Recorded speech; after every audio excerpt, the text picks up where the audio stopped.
Mustafa İsmət İnönü 24 sentyabr 1884-cü ildə İzmirdə Rəşid Əfəndi və Cevriyə Təməlli xanımın ikinci oğlu olaraq dünyaya gəlir.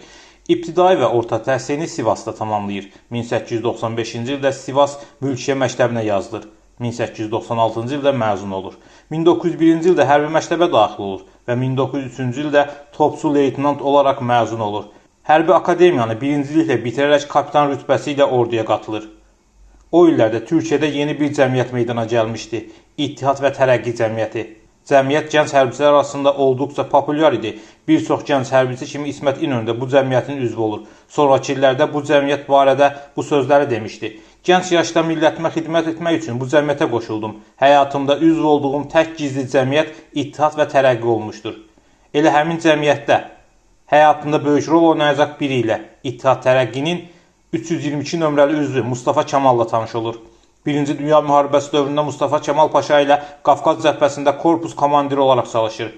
Birinci Dünya müharibəsindəki məğlubiyyət Osmanlının çöküşünü rəsmiləşdirir. Bu məğlubiyyət İttihad və Tərəqqi Cəmiyyətində də dəyişikliklərə səbəb olur. Cəmiyyətin ən güclü iki üzvü Ənvər və Tələt Paşa ölkəni tərk etmək məcburiyyətində qalır. Artıq Türkiyə işğal olmaq üzrə idi. Mudros sülhündən sonra bir çox hərbiçi kimi İsmət İnönü də işsiz qalmışdı. Ölkəni bu vəziyyətdən çıxarmaq planları quran Mustafa Kemal İstanbula gəldi və Şişli bölgəsində bir ev kiralayır. Bu evdə Qurtuluş mübarizəsini başlamaq üçün toplantılar təşkil edirdi. Toplantılara qatılanlardan biri də İsmət İnönü idi. İsmət İnönü Qurtuluş Savaşında Mustafa Kemalın ən yaxın silahdaşı idi. Buna görə də İstanbul hökuməti tərəfindən haqqında edam qərarı verilmişdi. İsmət İnönü Qurtuluş müharibəsində böyük hücaətlər göstərmişdi. Xüsusən İnönü döyüşlərində göstərdiyi qəhrəmanlığa görə xalq arasında böyük məşhurluq qazanmışdı və Atatürk tərəfindən ona bu təxəllüs verilmişdi. Qələbədən sonra müttəfiq dövlətlərlə sülh müzakirəsi başladı. Atatürk müzakirələrdə təmsilçi olaraq İsmət İnönünü seçdi. Lakin müzakirələr çox gərgin keçirdi. Müttəfiqlər İstanbuldan çıxmaq istəmir, Trakiyadan haqq istəyirdilər. Vəziyyət o yerə gəlib çıxmış ki, yenidən müharibə başlaya bilərdi. Lakin İsmət İnönü bütün şərtlərini qəbul etdirə bilir. Bundan sonra isə İnönü yeni bir çətin sınaq gözləyirdi. İsveçrənin Lozanna şəhərində baş tutacaq sülh konfransı. Konfransın ilk dəqiqəsi gərginliklə başlayır. İnönü konfransın keçiriləcəyi otağa daxil olanda görür ki, müttəfiqləri təmsil edənlər böyük kresloda oturublar. Türkiyə üçün isə kiçik bir stol ayırıblar. Bunun səbəbini soruşur. Əllərində böyük kreslonun qalmadığını bildirirlər. Lakin İnönü bunu Türkiyəni alçatmaq üçün edildiyini yaxşı bilirdi. Ona görə də cavabı belə olur. Mən gedirəm, siz eyni kreslodan tapanda geri gələcəm. Çarəsiz qalan müttəfiq qüvvələrin təmsilçiləri eyni kreslodan gətirirlər və görüşmələr başlayır.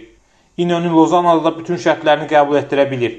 Bu anlaşma ilə Türkiyənin sərhədləri bəlli olur. Türkiyə artıq dövlət kimi özünü dünyaya tanıda bilmişdi və bunun memarlarından biri də İsmət İnönü idi.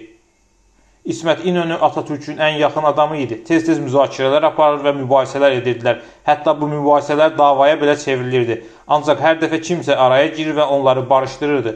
1937-ci ildə aralarında böyük bir mübahisə baş verir. Önəmli dövlət adamlarının da iştirakı ilə keçirilən bir toplantıda şiddətli mübahisə edirlər və hətta bir-birlərinə ağır sözlər deyirlər. Toplantı bu cür başa çatır. Səhəri gün Atatürk İsmət İnönüyə deyir: "Bu günə qədər 1000 dəfə mübahisə etmişik, ancaq dünən axşamki çox ağır oldu. Biraz çəkilib istirahət etməlisən." İsmət İnönü buna etiraz etmir və istefa verir. Həmin gün bir tədbirdə iştirak edən ikili yan-yana oturmurlar. İnönü tədbir sırasında kağıza "Məndən incimisən" yazaraq Atatürkə verir. Atatürk eyni şəkildə kağıza yazaraq cavab verir: "Xeyr, hər şeyi unutdum. Sən dostum və qardaşımsan." Bu kağız İnönü tərəfindən saxlanılır və günümüzdə də qorunur. Beləliklə İnönü baş nazir və CHP-nin rəhbərliyindən uzaqlaşdırılır və yerinə Cəlal Bayar təyin edilir. 1938-ci ildə Atatürk vəfat edir. Bundan sonra Türkiyə Böyük Millət Məclisi İnönünü prezident və CHP-nin dəyişməz rəhbəri seçir. İsmət İnönü prezidentliyi dövründə bir çox dəyişikliklər edir.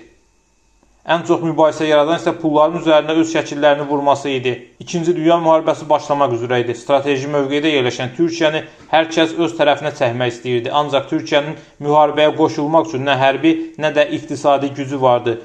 İnönü bu dövrü olduqca məharətlə idarə edir və ölkəni müharibədən kənarda tutmağı bacarır. Hətta İngiltərənin baş naziri Churchill İstanbula gələrək Türkiyəni öz tərəfinə çəkmək istəsə də buna nail ola bilmir. Türkiyə müharibəyə qoşulmasa da iqtisadi baxımdan böyük çətinliklər çəkir. Müharibə dövründə insanlara çörək sayla verilir. Müharibədən bir neçə il sonra İnönü Bursa şəhərinə səfəri zamanı bir gənc "Sən bizi az qoydun" deyərək üsyan edir. Bunu eşidən İnönü gənci yanına çağırır və əlini çiyninə qoyaraq belə deyir: Düz deyirsən, mən sizi az qoydum, ancaq atasız qoymadım.